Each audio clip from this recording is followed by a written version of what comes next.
gusto mong mag-out of the country pero tight ang budget, habay suwak na suwak itong pasyalan/kainan. Nasa pagpasok mo, feeling mo ay nasa Japan ka na. Saan kaya ito?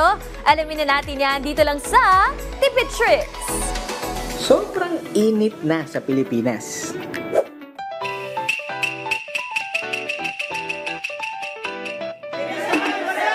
Ano? Tara sa Japan? Pa-experience namin sa inyo ang kultura, gala sa iba't ibang tambayan at masasarap na kainan sa pinakaunang Japanese themed food park in the Philippines. Ano? Biyahe na tayo?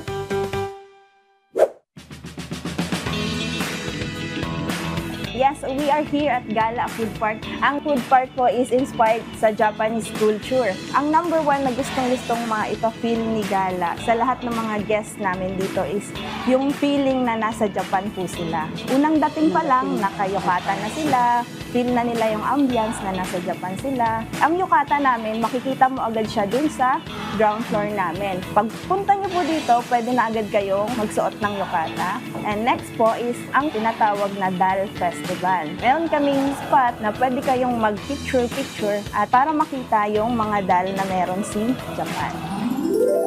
Hindi na kailangan lumipad ng aming team para ma-experience ang Japan dahil pagpasok mo pa lang, turista feels na parang nasa Japan ka talaga dahil sa ganda at detalyadong interiors mula sa mga lanterns, street signs, hanggang sa mga paborito nating anime at Ghibli characters. Ang Japan po kasi is marami silang Ghibli. So, ang unang-unang model ni Gala po ay si Capybara. Si Capybara po yung makikita nyo doon sa mga souvenirs namin. Siya po yung pinaka-main model ni Gala. Next naman po is si Lucky Cat. Malaking cat po yun. As next po is si Totoro. Pero syempre, hindi lang picture taking ang pinunta natin dito. Dahil hindi natin ramdam ang gala kung hindi titikman ang sarap ng Japan.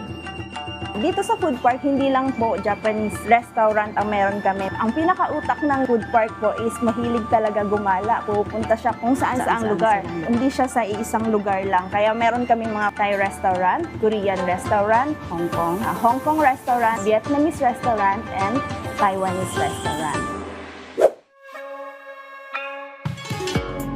200 to 400 pesos ang price range. Depende kung saan mo gusto kumain. Pero good luck talaga kung makakapag-decide ka sa dami ng pagpipilian. Bukas ang food park mula 10 a.m. to 11 p.m. tuwing weekdays at hanggang 12 midnight naman tuwing weekend. Ano, pasado ba sa trip mo? Biyahe tayo ulit sa susunod na Tipid Trips.